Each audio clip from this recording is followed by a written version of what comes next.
तो जैसे ही वो आंगन में आए और उनने देखा उनके सामने मतलब घर के सामने पीपल का पेड़ लगा हुआ है। उनने देखा पीपल के पेड़ में और टहनी पर कोई तो साया ऐसा बैठा है जो उनके घर की ओर घूरे जा रहे एकदम। तो मनोज के जैसे ही पीछे मुड़ के देखते हैं इतने में कि शेरू मतलब हवा में लटका हुआ है, कि जो गर्दन थी ऐसे मतलब पैक है और हवा में लटका हुआ है, उसके चारों पैर ऐसे लटके हुए हैं।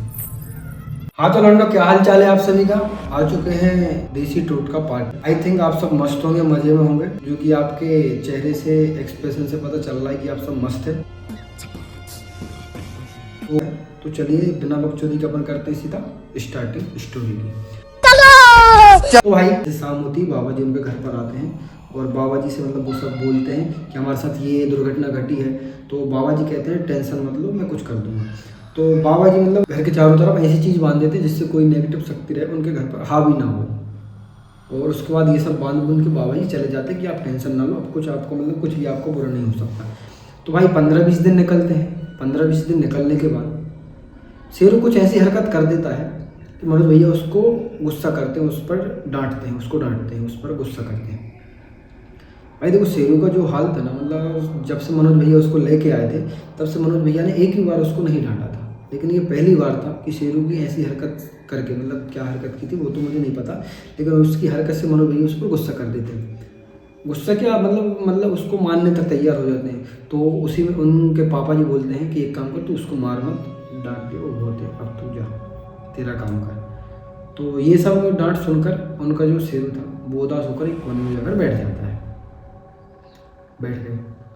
अब इतने में ही मनोज भैया मतलब शाम होती मनोज भैया सोने चले जाते हैं ऊपर, क्योंकि भाई छत पर सोने का एक अलग ही मज़ा रहता था गाँव में। पहले ये कूलर पंखा होते नहीं थे, तो मनोज भैया छत पर सोने चले जाते हैं, उनका बिस्तर लगाते हैं और जैसे ही मतलब वो टी शर्ट उतार के सोने जाते हैं तो इतने में ही शेरू जो नीचे बैठा था उदास था, शेरू को आवाज़ आती है, मतलब आवाज़ नहीं, शेरू को आहट आती है कि कोई मनोज भैया के पास उड़ती हुई शक्ति, एक ऐसी एनर्जी, खराब एनर्जी उड़ती हुई मनोज भैया के क्लोज आ रही है ऊपर से। और ये सब देख के जैसे ही शेरू मतलब सीढ़ों से भागता है, वहीं पर मनोज भैया भी उदास होते हैं कि यार मैंने आज शेरू को बहुत ही डांट दिया, आज तक मैंने शेरू को इतना ज़्यादा डांटा नहीं है। तो ये सब सोचते हैं मनोज भैया कि मैं उसको जाकर सहला दूं और उसको समझा दूं कि भाई आज मैंने डांटा था, मुझे माफ़ कर दे, आगे से ये सब नहीं करूँगा मैं। तो जैसे ही मतलब वो बैठते हैं, शेरू उनके पास भागता है, दौड़ता है। मनोज भैया देखते हैं उसकी साइड और खुश होते हैं कि अरे शेरू मेरे पास आ रहा है। और शेरू भागते भागते जाता है, लिटरली विश्वास नहीं करोगे, शेरू भागते भागते जाता है और ये बैठे उनके साइड से जंप करके किसी चीज़ पर अटैक कर देता है। वो किसी चीज़ पर अटैक कर देता है। अब वो क्या चीज़ थी वो समझते हैं। तो मनोज भैया ये सब देख के डर जाते हैं कि ये शेरू भागा कहाँ और मतलब छत से क्यों कूद गया, जो उनकी छत थी उससे क्यों कूद गया। तो मनोज भैया जैसे ही पीछे मुड़ के देखते हैं, इतने में कि शेरू मतलब हवा में लटका हुआ है, उसकी जो गर्दन थी ऐसे मतलब पैक है और हवा में लटका हुआ है, उसके चारों पैर ऐसे लटके हुए हैं लिटरली। ये सब देख के मनोज भैया बहुत ज़्यादा डर जाते हैं, बहुत ज़्यादा डर गए। आखिर वो चीज़ होती क्या है, मतलब भाई अगर आपने सुना होगा एक आध बार किसी से या किसी से आपकी बात हुई होगी आपस में या किसी तांत्रिक को जानते होगे, तो ये सब क्या रहता है, मतलब कोई जादू टोटका करवाता है तो उसका फेल हो जाता है। फेल होने के बाद वो भेजता है क्या, खूंट बोलते हैं, जिससे हमारे इधर तो खूंट ही बोलते हैं, वो आपके इधर पता नहीं है।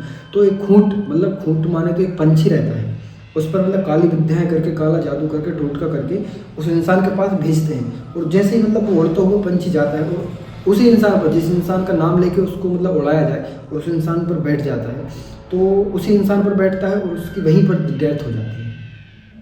ये होती है वो काली शक्ति, जो कि मनोज भैया की तरफ उड़ती हुई आ रही है। ये सब देख के शेरू उस पर झपट्टा मारता है और शेरू की मतलब जैसे ही शेरू नीचे गिरता है, धड़ाम से आवाज़ आती है गिरने की नीचे। इतने में मनोज भैया उसके पास भागते हैं, 2-3 बार शेरू शेरू चिल्लाकर। जैसे ही मनोज भैया उसके पास पहुंचते हैं, शेरू की आंखें एकदम बाहर, एकदम बड़ी बड़ी, और शेरू की जो जुबान थी मतलब जीभ थी वो एकदम लटक रही होती है नीचे साइड, मुंह से बाहर। ये सब देख के मनोज भैया डर जाते हैं, शेरू को हिलाते हैं, शेरू शेरू शेरू उठ जा, क्या हुआ तुझे। लेकिन शेरू को कोई रिस्पॉन्स नहीं है। और यहीं पर मतलब जो अपना शेरू रहता है वो अपने बीच में ही रहता है। शेरू मनोज भैया को छोड़कर बहुत दूर जा चुका होता है। उसके बाद मनोज भैया मतलब बाहर बहुत तांत्रिकों के पास जाते हैं कि मेरे शेरू को किसी भी करके मेरे शेरू को वापस ला दो मेरे पास। लेकिन शेरू वहीं पर दम तोड़ चुका था। जहाँ पर यह हादसा हुआ ऑन द स्पॉट शेरू इस दुनिया को अलविदा कहकर जा चुका है। तो भाई लिटरली तुम विश्वास नहीं करोगे, शेरू मतलब जो शक्ति मनोज भैया को हामी पहुँचाने आ रही थी उस शक्ति को शेरू ने पहले ही भाप लिया था कि ये मेरे मालिक को हानि पहुँचा सकती है। को मतलब शेरू ने भाप लिया था और शेरू ने मतलब जो उन पर हावी पहुंचाती उस चीज़ को अपने ऊपर ले लिया था। अगर शेरू वहाँ पर ऐसा नहीं करता तो आज शायद है कि मनोज भैया इस दुनिया में होंगे। आई वो लोग सही मतलब कुछ लोग सही बोलते हैं, कुछ क्या सभी लोग सही बोलते हैं। कुत्ता बहुत वफादार होता है। देखो मतलब उसके मालिक को कोई चीज़ हावी पहुँचाने आ रही थी, उसने अपने ऊपर ये चीज़ ले ली। जो मनोज भैया रहते हैं वो उन्हीं बाबा जी के पास जाते हैं जिन बाबा जी ने मतलब घर में शांति ला दी थी। उन्हीं बाबा जी के पास जाते हैं और उनसे जाकर पूछते हैं कि आखिर में मेरे शेरू के साथ हुआ क्या था।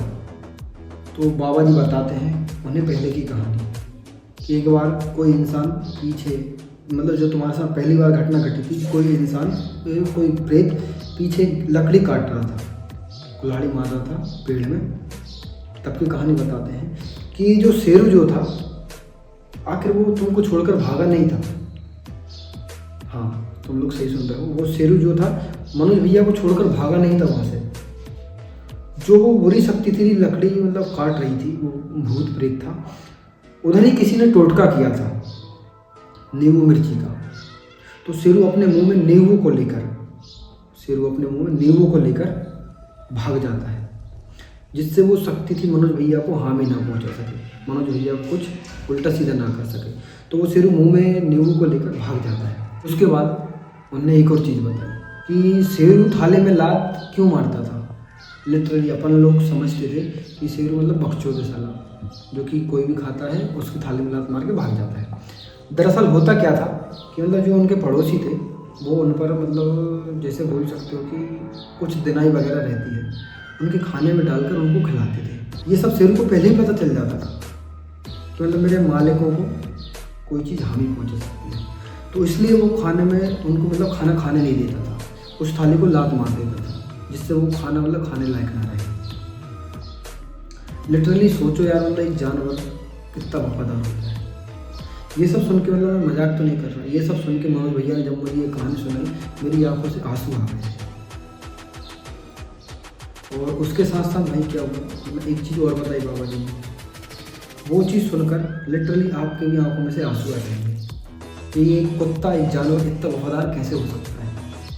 बाबा जी ने बोला कि शेरू तो मतलब इस दुनिया से बहुत पहले जा चुका है, लेकिन उसकी जो आत्मा है वो आज भी तुम्हारे घर की रक्षा कर रही है। लिटरली उन्होंने यही सीधा बोला कि आज भी वो शेरू तुम्हारे घर की रक्षा कर रहा है आत्मा के रूप में। ऐसा बहुत बार हुआ, चोरों चक्के को उस आत्मा ने भगाया है आपके घर। और जो मतलब उनके साथ ये करने वाला था, शेरू ने उनको उनके किए की सजा भी दे दी थी। शेरू ने उनको मार दिया था। लिटरली भाई मतलब कोई जानवर इतना प्यारा कैसे हो सकता है। और ये मनोज भैया मुझे सुना रहे थे, जैसे शेरू की कहानी आई, शेरू का नाम आया तो मनोज भैया रोने लगे थे मेरे सामने। लिटरली यार भाई मतलब कोई जानवर इतना वफादार हो सकता है। यहीं पर होता है अपनी कहानी का द एंड। शेरू आज भी उसी घर में है और हम सब में यही चाहते हैं भगवान से कि शेरू की आत्मा जहाँ कहीं हो खुश रहे, सलामत रहे। हम सब की मतलब यही मनोकामना है। और आप सब मुझे कमेंट करके ज़रूर बताएं कि आपके घर में मतलब आपके घर में कौन कौन से लोग हैं और क्या क्या नाम उनका है, तो कमेंट में प्लीज़ ड्रॉप कर दें। और भाई अगर आपको ये वीडियो पसंद आई हो, ये स्टोरी पसंद आई हो, तो प्लीज़ इस वीडियो को लाइक करें, कमेंट में ज़रूर बताएं ये कहानी आपको कैसी लगी। और साथ ही साथ मैं ये बोलना चाहूँगा कि मेरे यूट्यूब चैनल को सब्सक्राइब जरूर से करके जाएं, क्योंकि तुम्हारे सपोर्ट की ज़रूरत मुझे बहुत है। और सपोर्ट के साथ साथ अगर आपको वीडियो पसंद आई हो तो आप मतलब खुद ही इस वीडियो को सब्सक्राइब कर लेंगे, इस यूट्यूब चैनल को सब्सक्राइब कर लेंगे। मिलते हैं नेक्स्ट स्टोरी में। और आई थिंक मतलब मैं आपसे वादा करता हूँ कि जो नेक्स्ट स्टोरी रहेगी वो आपके लिए धांसू से धांसू लाने की ट्राई करूँगा। मिलते हैं नेक्स्ट वीडियो में।